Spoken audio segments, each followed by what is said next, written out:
Assalamualaikum warahmatullahi wabarakatuh.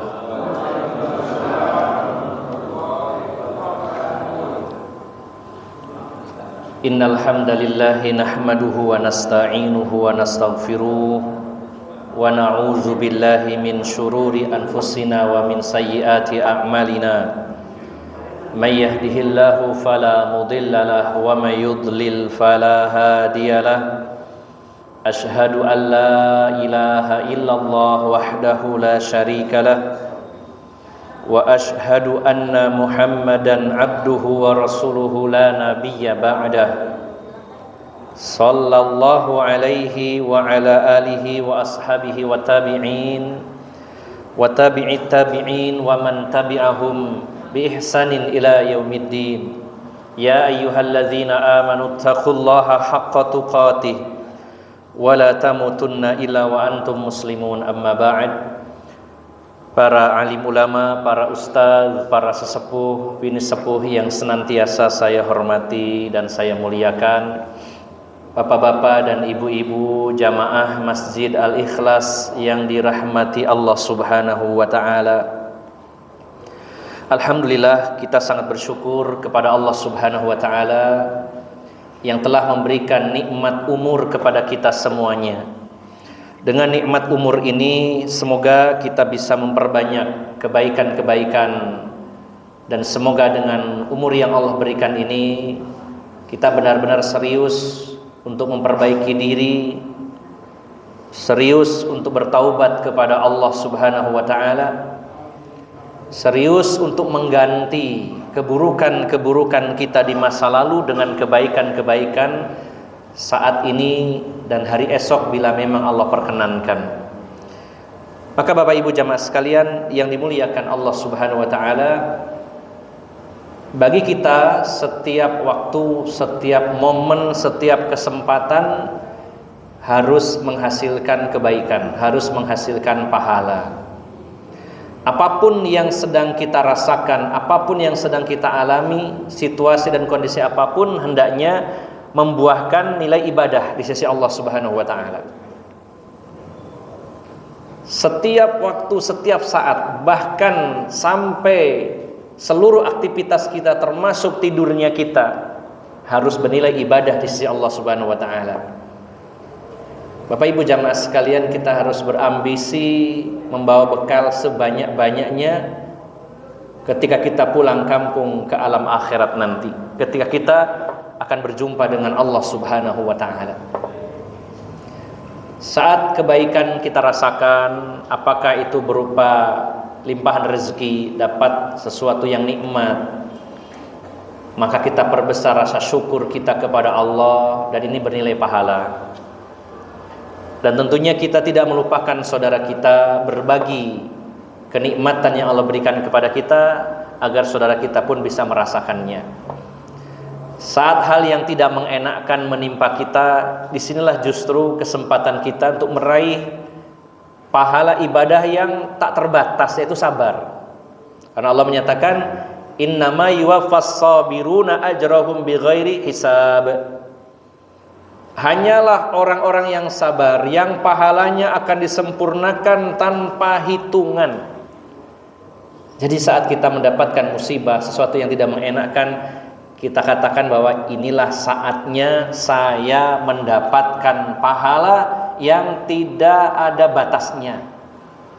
Dalam tafsirnya, bi ghairi hisab itu adalah bi ghairi waznin wa bi ghairi mikyalin. Tidak ada hitungannya, tidak ada takarannya, dilos oleh Allah Subhanahu wa taala.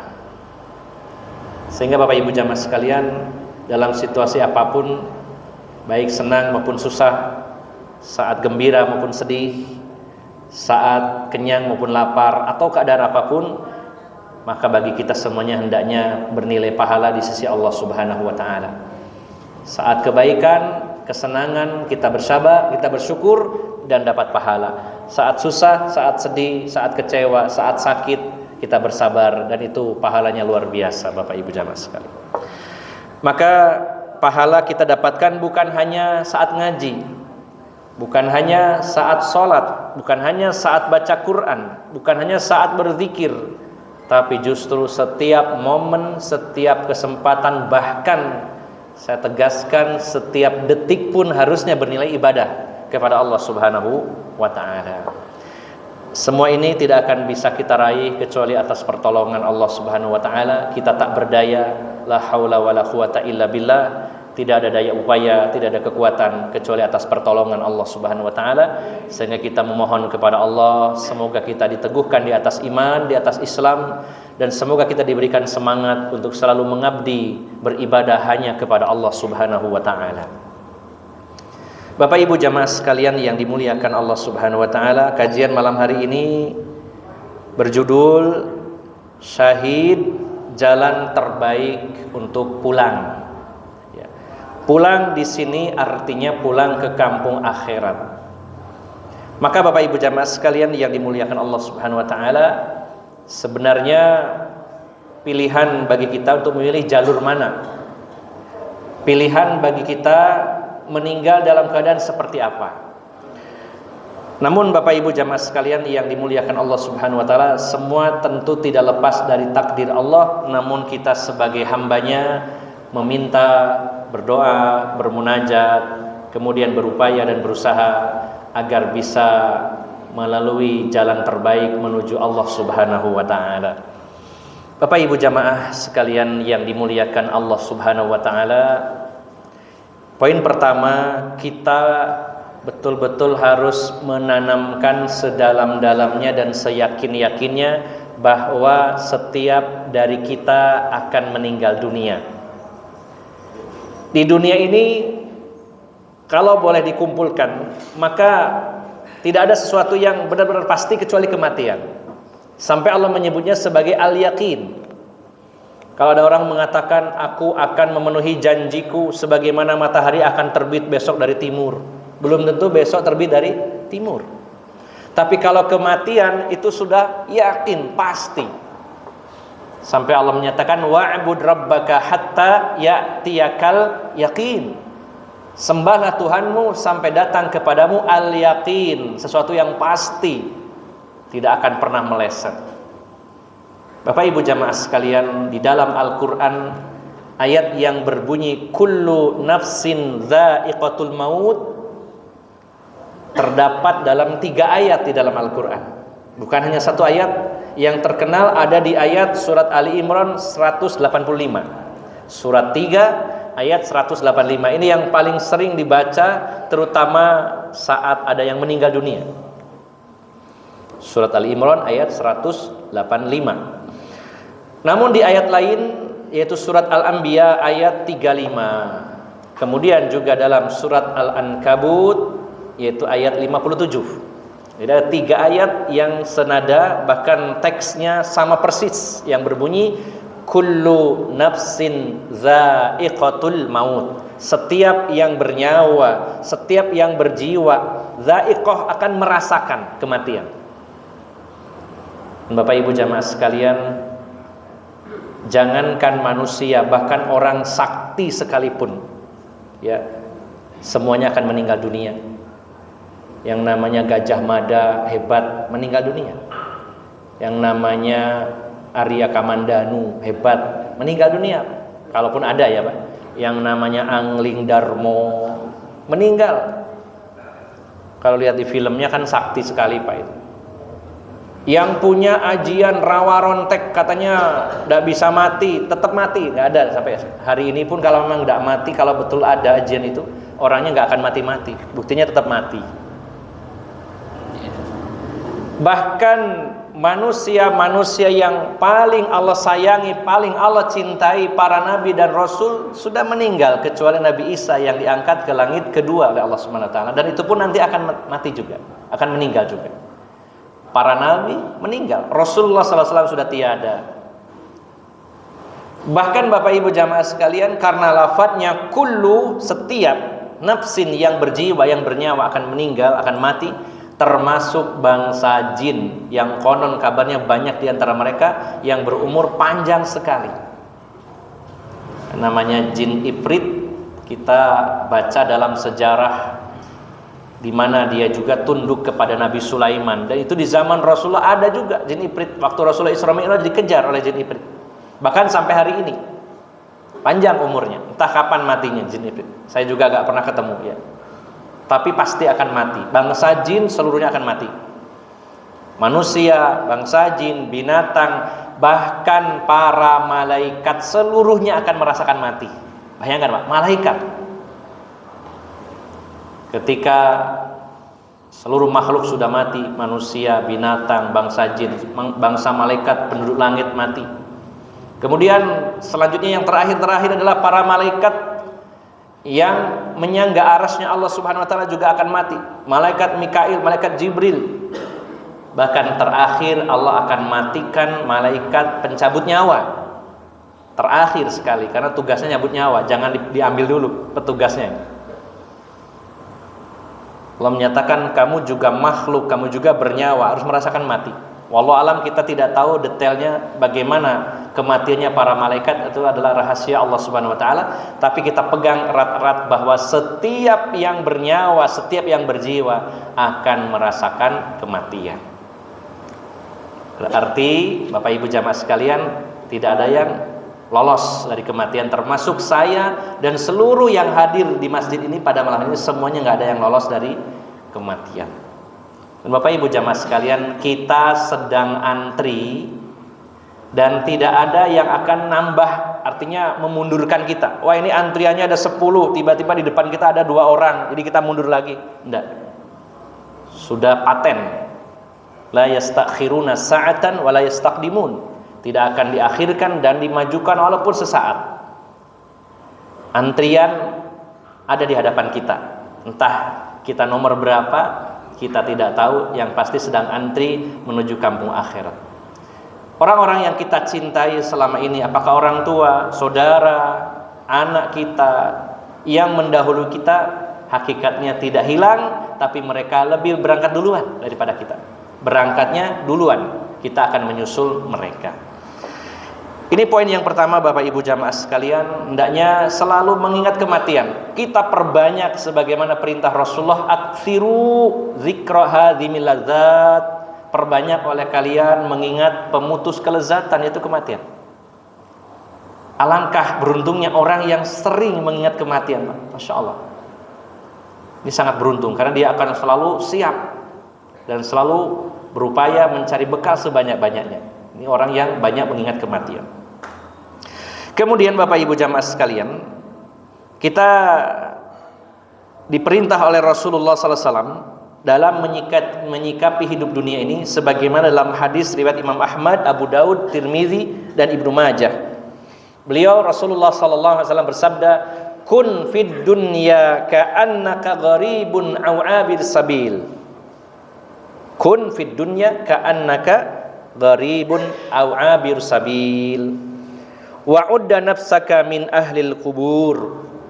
Rasulullah menyatakan, jadilah kamu di dunia ini seperti seorang pengembara, ya, atau seorang yang sedang berjalan dalam sebuah perjalanan, dan anggaplah dirimu ada termasuk dari ahli kubur saat ini. Jadi Bapak Ibu jamaah sekalian yang dimuliakan Allah Subhanahu wa taala, Imam Al-Qurtubi menjelaskan, walaupun ini sebuah pendapat saja, bahwa kita akan dimakamkan, dikuburkan di tanah di mana tanah tersebut adalah bahan untuk menciptakan kita. Nah, kita tidak tahu juga di posisi yang mana, tidak harus di negeri kita, di kampung kita. Kita diciptakan oleh Allah dari tanah, dari titik mana kita juga tidak tahu. Nah, namun kita harus meyakini dan menganggap bahwa saya ini adalah ahli kubur. Hanya waktunya belum sekarang, masih nunggu antrian. Nah, Bapak Ibu jamaah sekalian yang dimuliakan Allah Subhanahu wa taala, Rasulullah perintahkan kita waktu di dunia ini seperti orang yang merantau, mengembara, dan suatu saat akan pulang kampung, ya.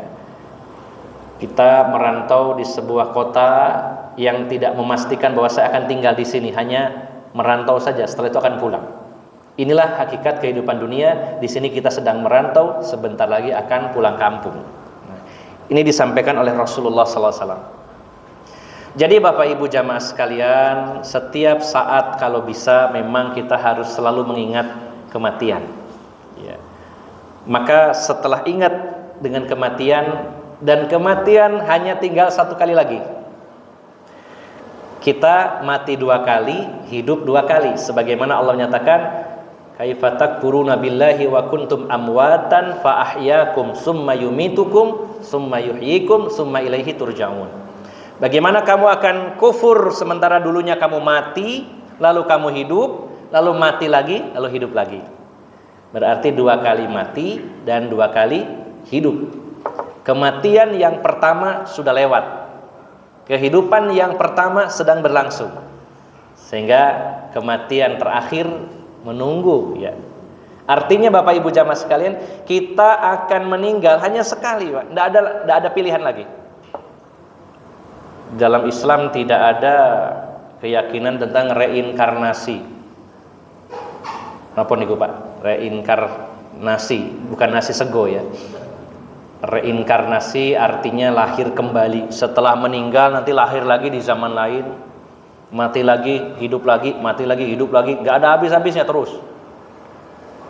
Dalam Islam tidak diajarkan seperti itu. Hidup atau mati 2 kali dan hidup 2 kali. Nah, yang akan kita lalui, yang akan kita hadapi adalah kematian yang terakhir dan satu-satunya, tidak ada yang kedua. Kalau memang yang terakhir dan hanya satu-satunya, berarti Pak, kesempatannya cuma sekali mati dalam keadaan baik. Nggak ada pilihan. Kita nggak bisa main-main. Nggak apa-apalah mati yang ini kurang baik, nanti mati yang berikutnya aja yang baik. Nah ini masalahnya 1 kali Pak. Setelah itu nggak bisa balik lagi, mengulang. Maka Bapak Ibu jamaah sekalian, harga mati bagi kita, harga mati yaitu meninggal dalam keadaan yang terbaik, karena cuma sekali-kalinya itu. Nah, maka Bapak Ibu jamaah sekalian yang dimuliakan Allah Subhanahu wa taala, kita harus betul-betul mempunyai target bahwa meninggal kita dalam kondisi yang terbaik, dalam kondisi husnul khotimah. Karena yang diperhitungkan oleh Allah Subhanahu wa taala adalah yang terakhir. Sebagaimana dalam hadis riwayat Bukhari, innamal a'malu bil khawatim, atau bi khawatimiha dalam hadis lain. Sesungguhnya amal-amal itu yang menjadi ukuran dan barometer adalah yang terakhirnya. Sebagus apapun seseorang dalam kehidupannya tapi akhirnya jelek, maka jelek hasilnya. Dan sejelek apapun track record seseorang dalam kehidupannya tapi di akhirnya baik, maka baiklah. Sehingga Bapak Ibu jamaah sekalian, kita harus mentargetkan akhir yang terbaik dalam kehidupan kita. Nah, ada sebuah hadis yang menjadi peringatan bagi saya pribadi khususnya dan bagi Bapak Ibu jamaah sekalian, di mana kita tidak boleh kagum dengan amal kita saat ini. Kita nggak boleh kagum dengan amal kita saat ini, karena kita nggak tahu yang terakhir nanti bagaimana. Rasulullah sallallahu alaihi wasallam di dalam hadis riwayat Imam Ahmad mengingatkan, beliau bersabda, la alaikum an la tu'jabu bi ahadin hatta tanduru bima yukhtamu lahu. Janganlah kalian itu terkagum-kagum dengan amalan seseorang sampai kalian melihat amalan di akhir hayatnya. Baik diri kita ataupun orang lain, jangan kagum dulu, orang ini bagus. Tunggu dulu sampai akhir hayatnya. Bagaimana akhir kehidupannya? Kalau belum berakhir kehidupannya, kita jangan cepat-cepat menyimpulkan, baik untuk diri kita sendiri termasuk orang lain. Kata Rasulullah, kalian jangan terkagum dengan amalan seseorang sampai kalian melihat amalan di akhir kehidupannya. Ya. Lalu Rasulullah melanjutkan, fa innal amila ya'malu zamanan min umrihi aw burhatun min dahrihi bi amalin salihin law mata alaihi dakhalal jannah thumma yatahawwalu fa ya'malu amalan sayyi'an. Ya. Rasul mengatakan, karena mungkin saja seseorang beramal pada suatu waktu dengan amalan yang soleh, yang seandainya dia mati pasti masuk surga. Akan tetapi ia berubah di akhir kehidupannya mengamalkan amalan jelek, dan sebaliknya. Dia selalu menyatakan, boleh jadi seseorang yang kamu kagumi, wah hebat orang ini amalnya, atau bahkan diri kita, ya, saat ini, maka tunggu sampai akhir kehidupannya. Kalau kita mengantar jenazah dan orang itu sudah meninggal di atas iman, di atas Islam, di atas tauhid, husnul khotimah, maka sudah selesai urusannya, lolos. Sementara kita tidak tahu. Tidak menjadi ukuran bahwa hari ini saya rajin ibadah, saya rajin ke masjid, saya rajin ngaji. Bukan jadi ukuran nanti di akhir kehidupan seperti itu. Maka Rasulullah mengatakan, janganlah kalian itu merasa kagum, terpesona dengan amalan seseorang, termasuk amalan kita saat ini, sampai kita menunggu di akhir kehidupannya.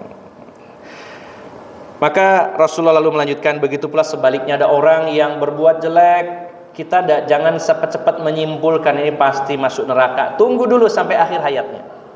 Sebaliknya demikian. Lalu Rasulullah sallallahu alaihi wasallam juga melanjutkan, wa idza aradallahu bi 'abdin khaira ista'malahu qabla mautih. Kalau Allah menginginkan kebaikan bagi seseorang, ya, maka Allah Subhanahu wa taala akan menunjukinya sebelum meninggal dunia. Kalau Allah menghendaki kebaikan bagi seseorang, maka Allah akan menunjukinya sebelum kematiannya. Lalu para sahabat bertanya, wa kaifa yasta'miluhu, bagaimana yang dimaksud menunjukkan itu wahai Rasulullah? Maka Rasulullah menjawab, yuwaffiquhu li'amalin salihin thumma yaqbiduhu alaihi.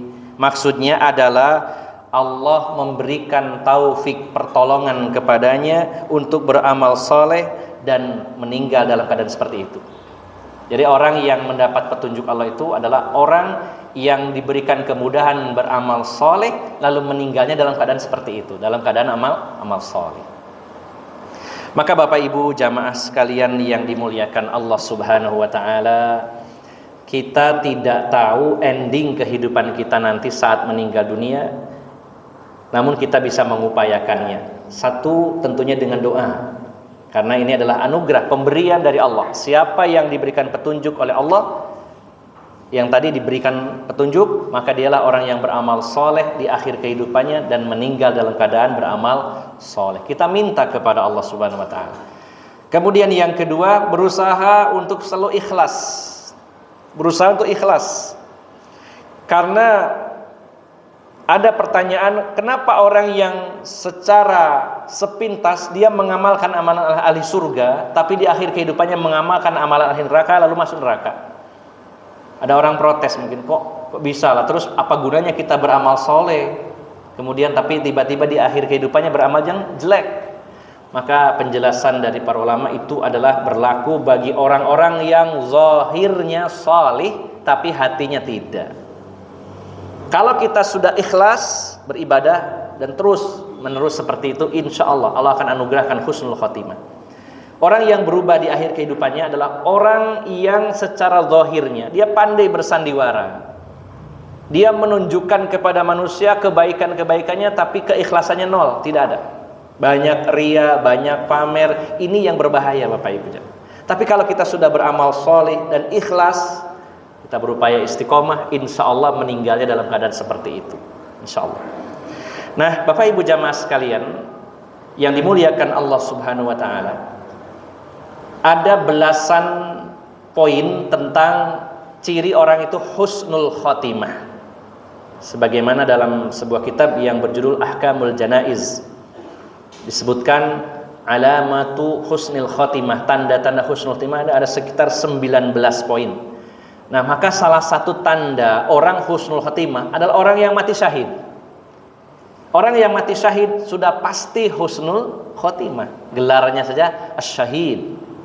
Orang yang mati syahid sudah dipastikan dia termasuk kategori orang yang meninggal husnul khotimah. Namun Bapak Ibu jamaah sekalian yang dimuliakan Allah Subhanahu wa taala, kemudian pertanyaannya adalah syahid itu seperti apa? Karena mungkin selama ini kita memahami ada banyak jenis orang-orang yang mati syahid. Ada yang meninggal di medan perang. Terus kita juga pernah mendengar hadis tentang orang yang terkena wabah taun, meninggal mati syahid. Orang yang tertimpa reruntuhan, orang yang tenggelam, seorang ibu yang melahirkan lalu meninggal atau keguguran lalu meninggal dan lain-lain. Nah, terus bedanya apa dengan orang yang mati syahid di jalan Allah, berperang di jalan Allah, dan dengan syahid-syahid yang lainnya? Maka Bapak Ibu jamaah sekalian yang dimuliakan Allah Subhanahu wa taala, juga ada pertanyaan. Dalam sebuah hadis disebutkan bahwa orang yang mati syahid itu mendapatkan 6 fasilitas. Lalu syahid yang mana? Di antaranya dalam sebuah hadis yang diriwayatkan Imam Baihaqi, hadis ini sahih, di mana Rasulullah sallallahu alaihi wasallam bersabda, "Inna lisyahidi 'indallahi ya azza wa jalla sittata khisalin." Orang yang mati syahid akan mendapatkan 6 fasilitas khusus. Ada 6, Pak. Apa saja itu? Yang pertama, yughfaru lahu fi awwali daf'atin min damihi. Yang pertama, Allah akan mengampuni dosa-dosanya pada waktu darahnya keluar pertama kali dari tubuhnya.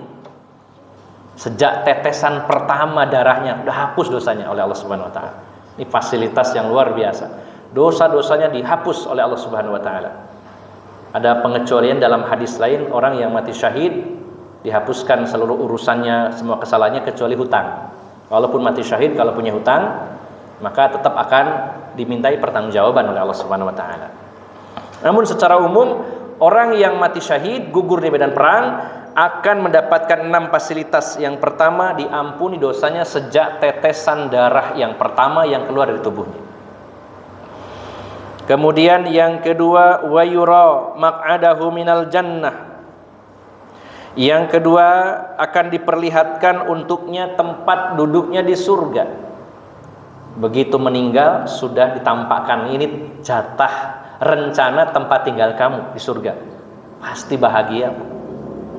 Kita aja seandainya ditawari, dan ini pasti, Pak, panjenengan mau saya kasih villa di Batu, ini fotonya ya, ini videonya, tapi pasti Pak dapat ini. Kira-kira senang apa betul Pak? Belum datang ke sana sudah rasanya udah terbang gitu Pak ya, udah seneng gitu ya. Nah, orang yang mati syahid dapat fasilitas kedua, ditunjukkan tempatnya di surganya Allah Subhanahu wa taala. Yang ketiga, wa yuhalla alaihi hullatal iman, akan diberi perhiasan oleh Allah Subhanahu wa taala dengan perhiasan iman. Wa yuzawwiju isnataini wa sab'ina zaujatan minal hurin ain, dan akan dinikahkan dengan 72 hurun ain. Salah satu jenis bidadari yang bermata jeli. 72. Ya, enggak tanggung-tanggung Pak ya. 72. Di dunia maksimal 4. Itu pun banyak yang tidak bisa. Ya. Bisanya cuma ngelamun, membayangkan. Nah, di surga orang yang mati syahid 72. Itu belum termasuk istri yang di dunia.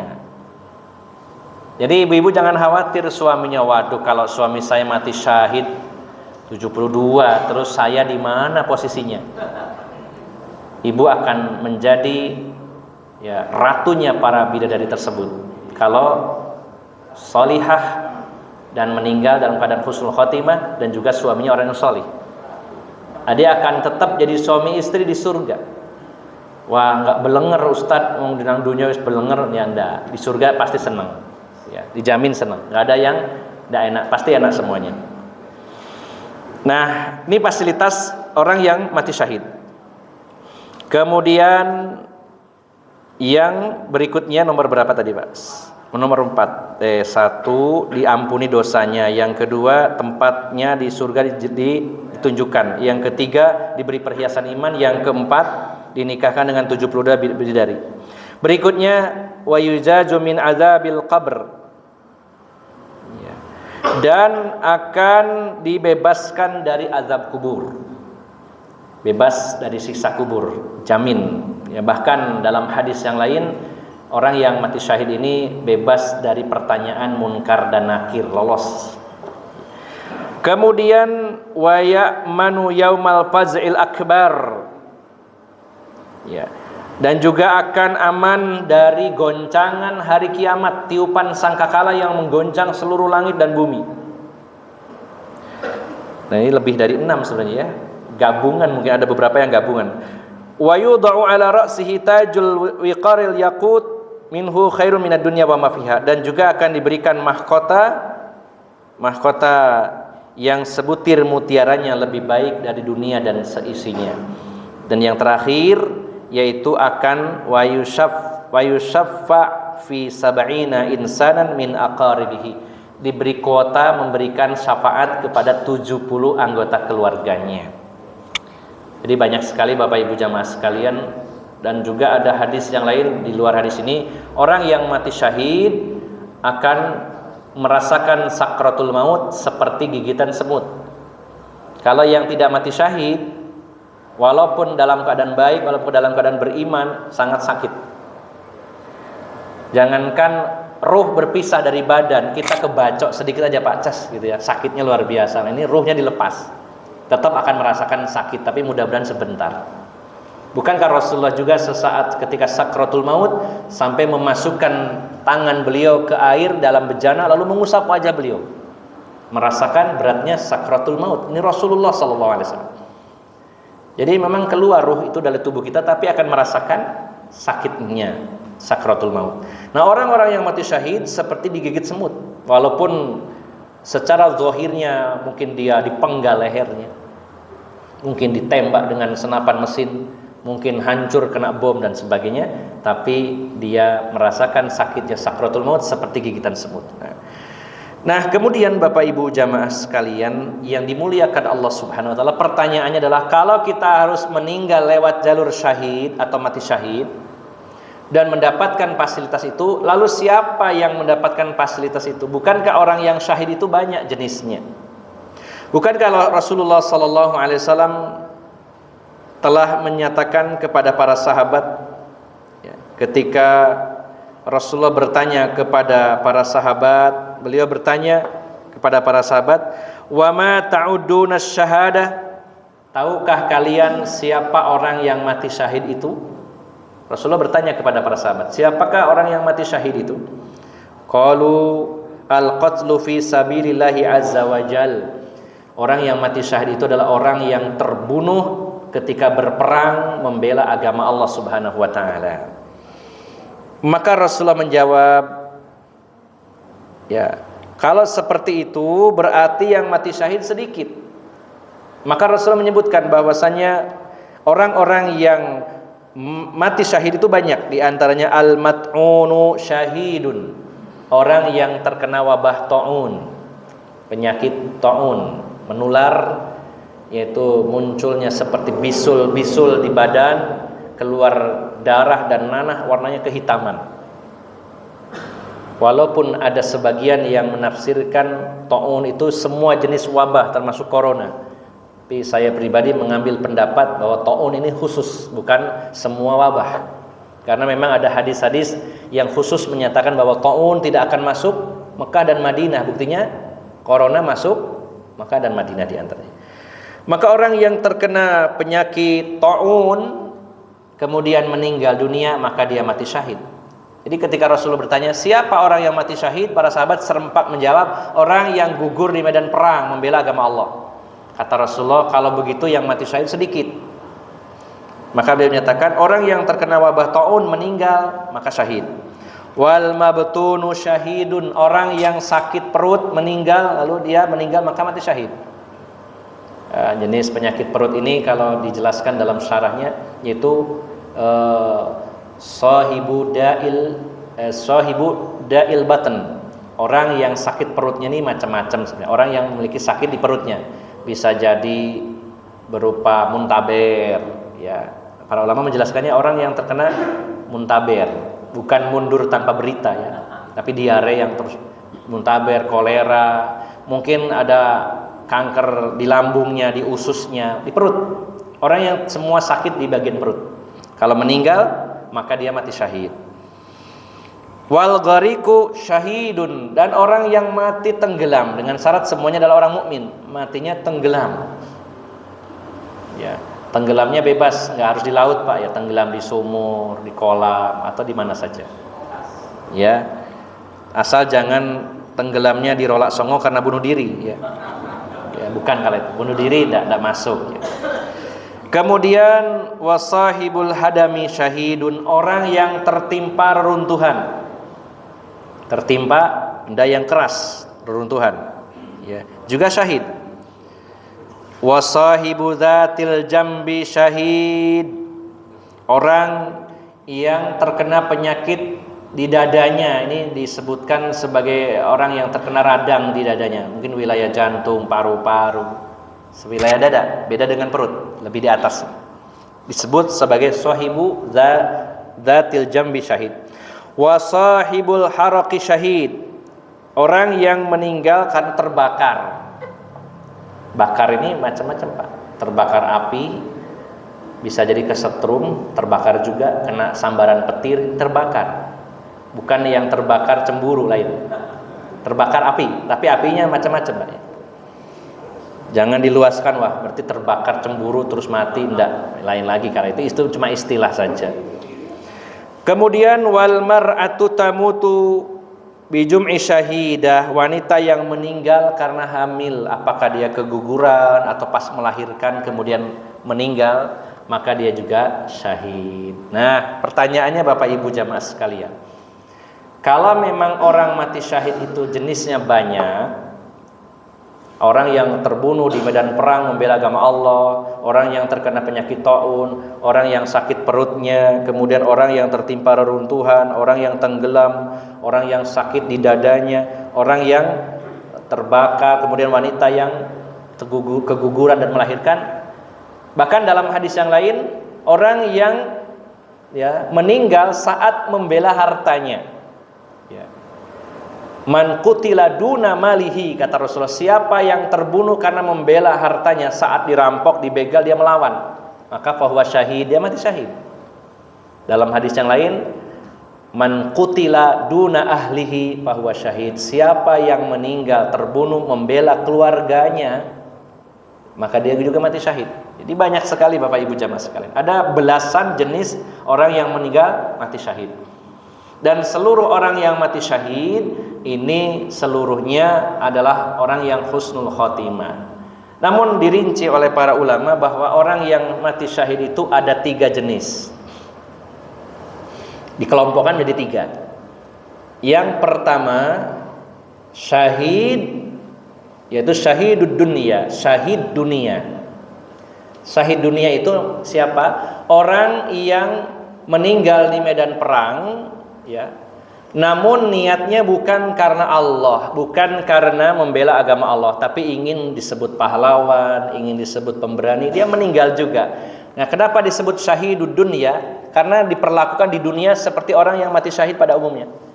Jenazahnya tidak dimandikan, tidak disolatkan, tidak dikain kafani, maka diperlakukan orang yang mati syahid di dunia, maka disebut syahidud dunya. Namun di akhirat tidak sebagai orang yang mati syahid. Ini yang pertama.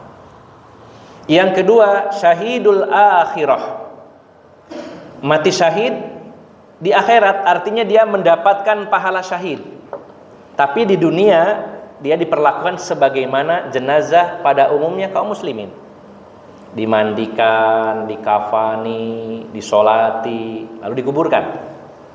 Dia di akhirat mendapat pahala seorang yang syahid. Siapa itu? Yang tadi disebutkan, yang terkena penyakit taun. Dia bukan berarti kena wabah, wah gak usah disolati, gak usah dikafani, ya, terus gak usah dimandikan, langsung aja dikuburkan. Karena apa? Mati syahid. Ini keliru, Pak. Ini adalah jenis syahid, syahidul akhirah. Syahidnya di akhirat, artinya dapat pahala seperti orang yang mati syahid. Termasuk yang tenggelam, tertimpa reruntuhan, yang terbakar, wanita yang keguguran lalu meninggal. Yang tadi disebutkan oleh Rasulullah disebut syahidul akhirah, yaitu syahid akhirat. Dan yang ketiga syahidud dunya wal akhirah, syahid dunia dan akhirat. Di dunia dia meninggal di medan perang, kemudian diperlakukan sebagai seorang yang mati syahid, tidak dimandikan, tidak dikafani, tidak disolatkan, langsung dikubur dengan pakaian, ya, pakaian waktu meninggalnya. Dan nanti di akhirat kelak akan dibangkitkan dengan pakaian tersebut dan darah yang merah, warnanya merah darah tapi aromanya kasturi. Itu akan jadi kebanggaan tersendiri. Nanti di akhirat kalau kita melihat ada orang yang dibangkitkan oleh Allah dalam keadaan pakai baju perang, kemudian darah-darahnya bercucuran tapi wangi, itu adalah orang-orang yang mati syahid. Di dunia dia diperlakukan sebagai syahid, dan di akhirat tentu dia sebagai orang yang mati syahid. Nah, Bapak Ibu jamaah sekalian yang dimuliakan Allah Subhanahu wa taala, kira-kira dari 3 jenis orang yang mati syahid itu ranking teratas tertinggi yang mana, Pak? Berarti yang ketiga. Nah, maka Bapak Ibu jamaah sekalian, yang ketiga inilah yang akan mendapatkan fasilitas-fasilitas khusus. Adapun syahid-syahid yang lainnya, dia dikategorikan syahid tapi tidak menempati atau mendapatkan fasilitas-fasilitas khusus tadi. Tapi nilainya, pahalanya, derajatnya di atas orang mukmin yang biasa. Tapi tidak sampai menempati sebagaimana orang yang syahid gugur di medan perang membela agama Allah Subhanahu wa taala.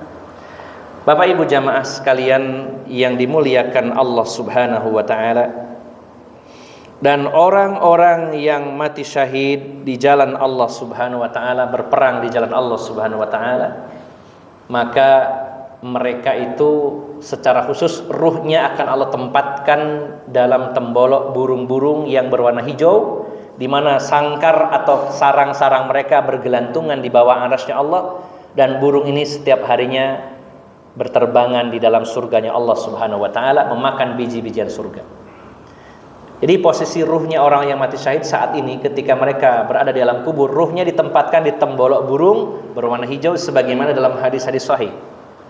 Makanya Allah menyatakan, Allah berfirman, "Wala tahsabannalladzina qutilu fi sabilillahi amwata bal ahya'u 'inda rabbihim yurzaqun." Janganlah kamu mengira bahwa orang-orang yang terbunuh di medan perang membela agama Allah itu mereka mati. Jangan kamu kira mereka mati. Akan tetapi bal ahya'u 'inda rabbihim yurzaqun, mereka itu hidup di sisi Allah Subhanahu wa taala, yurzaqun, mereka diberi rizki oleh Allah Subhanahu wa taala. Maka Bapak Ibu jamaah sekalian yang dimuliakan Allah Subhanahu wa taala, kalau kita diberi kesempatan memilih, pasti kita inginnya mendapatkan syahid yang ranking pertama. Walaupun tidak semua orang berani menghadapinya. Tapi kalau kita renungkan Bapak Ibu jamaah sekalian, kita renungkan bahwa kematian kita tinggal sekali dan tidak bisa mengulang. Kalau memang sekali, jadikan kematian yang terbaik. Tapi tidak semua orang menginginkan bahwa saya nanti mati di medan perang membela agama Allah. Tidak semua orang. Pilihan ya orang yang punya keinginan itu. Jangankan melakukannya atau mengalaminya, sekedar meniatkannya, tidak semua orang. Padahal Rasulullah menyatakan, siapa yang meminta kepada Allah dengan tulus dari hatinya yang terdalam agar dia diberikan syahadah, mati syahid di medan perang, maka dia akan diberi nilai sebagai seorang yang mati syahid walaupun meninggal di atas tempat tidur. Bapak Ibu jamaah sekalian yang dimuliakan Allah Subhanahu wa taala, maka sebenarnya setiap dari kita harus memiliki target. Jangan asal mengalir sesak mati-mati ini sembuh kaya apa, jangan Pak. Harus punya target, cita-cita Pak. Bahkan cita-cita tertinggi orang-orang beriman adalah mati syahid, terutama syahid yang pertama, ranking pertama. Entah bagaimana caranya Allah Subhanahu wa taala memberikan itu. Kalau secara logika kayaknya berat Pak ya untuk mendapatkan ranking pertama, syahid yang ranking pertama, meninggal di medan perang membela agama Allah. Mungkin muncul pertanyaan, apakah orang yang berdakwah ya, seorang dai, seorang mubaligh meninggal di tengah jalan ketika mereka berdakwah atau perjalanan dakwah, berangkatnya atau pulangnya? Ataukah orang-orang yang berangkat ke pengajian meninggal atau pulang di perjalanan, apakah termasuk syahid yang pertama? Dalam hadis yang lain ini masuk kategori syahid sebagaimana yang tadi, syahidul akhirah. Syahidul akhirah. Walaupun pastinya rankingnya setiap syahid itu berbeda-beda. Orang yang berjuang menegakkan agama Allah tapi tidak dalam kategori perang, ya mungkin berdakwah di tengah jalan ketabrak meninggal atau pas pulang meninggal. Termasuk orang-orang yang hadir di majelis ilmu, kalau meninggal maka dia seorang mujahid. Dan dia juga dikategorikan kalau meninggal mati syahid. Namun Bapak Ibu jamaah sekalian, yang dapat fasilitas khusus tadi, diampuni dosanya sejak tetesan darah pertama. Ada kalimat tetesan darah, katanya luka dia. Kemudian akan ditunjukkan tempatnya di surga, akan diberi perhiasan dari emas, dari perhiasan iman, lalu akan dinikahkan dengan 72 bidadari. Kemudian akan diberikan mahkota yang salah satu mutiaranya lebih baik dari dunia dan seisinya. Akan diberi kuota memberi syafaat kepada 70 anggota keluarganya, dan meninggal tidak merasakan sakit kecuali seperti digigit semut. Maka itu semua adalah syahid yang ranking teratas, yaitu syahidud dunya wal akhirah. Tapi setidaknya Bapak Ibu jamaah sekalian, kalau memang tidak mendapatkan anugerah syahid dunia dan akhirat, setidaknya syahidul akhirah. Maka kita hanya bisa meminta dan memohon kepada Allah dibarengi dengan usaha dan upaya. Harus sinkron, match antara doa dan amal kita. Jangan sampai doanya minta mati syahid tapi kelakuannya menyebabkan dia mati sangit, gitu ya. Mintanya syahid tapi kelakuannya menyebabkan dia mati sangit. Sangitnya apa? Diobong ya, di dalam neraka. Harus serasi, selaras antara yang dia minta dengan perbuatannya. Maka Bapak Ibu jamaah sekalian, saya mengajak kepada terutama pribadi saya sendiri khususnya, kepada Bapak Ibu jamaah sekalian, kita lebih serius lagi Pak untuk meraih kampung akhirat. Kita serius lagi mempersiapkan kita menyongsong kematian. Dan kita harus betul-betul punya target, saya harus meninggal husnul khotimah, dan kategorinya sebisa mungkin kategori syahid. Syahid yang mana saja, baik yang syahidud dunya wal akhirah atau minimal syahidul akhirah. Maka kita memohon kepada Allah Subhanahu wa taala semoga diteguhkan di atas iman, di atas Islam, di atas hidayah. Semoga kita diberikan keistiqomahan di atas iman dan Islam. Semoga kita tidak meninggal dunia kecuali dalam keadaan menjadi seorang muslim dan dalam keadaan husnul khotimah. Dan semoga Allah Subhanahu wa taala menganugerahkan kepada saya dan kepada Bapak Ibu jamaah sekalian yaitu gelar syuhada atau syahid, terutama syahidud dunya wal akhirah. Demikian, semoga bermanfaat. Mohon maaf atas segala kekurangan. Aqulu qawli hadza wa astaghfirullah li wa lakum wa akhiru da'wana anil hamdulillahi rabbil alamin. Subhanakallahumma wa bihamdika asyhadu an la ilaha illa anta astaghfiruka wa atubu ilaik. Wassalamualaikum warahmatullahi wabarakatuh.